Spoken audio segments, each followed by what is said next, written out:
Hey there, I was getting a couple of questions about how to make a dance floor, so I thought I would go ahead and make a quick video. So, dance floor in 4 colors and with Legos. So the top layer of a dance floor is going to be the shower membrane or vinyl roll.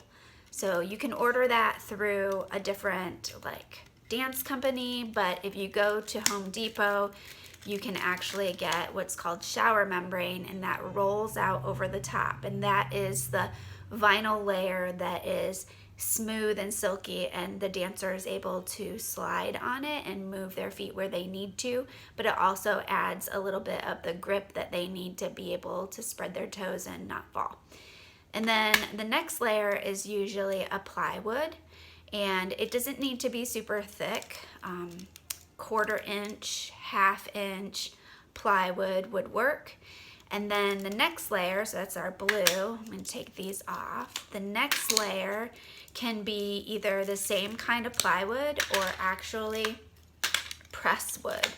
So if you want to have press board, you can use press board.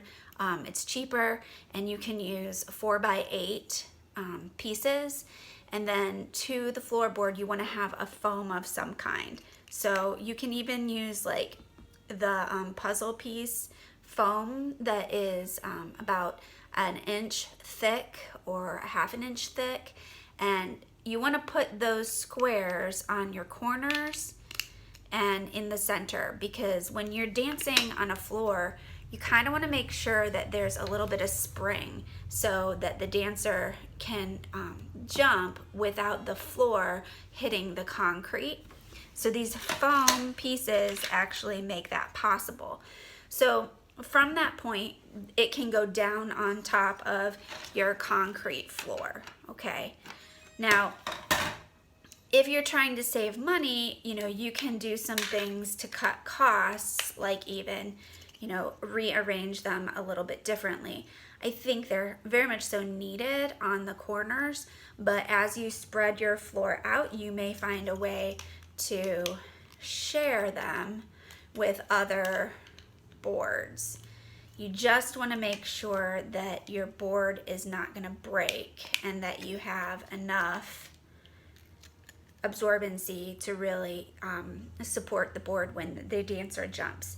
And then the next part is when you put on, so this would be your press board, when you put on the plywood pieces, you want to make sure that you're not creating a joint where it's going to break. So you don't want the press board and the plywood to have a place where the dancer jumps, like if you did this, it would just break. So you have to cover it with a second layer. Of course, you could get away with that first layer, but your floor would not last as long. If you put the second layer of plywood, there's a better spring and absorbency. So you kind of spread those out and cut those pieces to fit your room. And you do want to fill the entire room with your or the entire space that you're planning on using. You want to fill that with the press board. Plywood goes over it, so then you're distributing the weight across.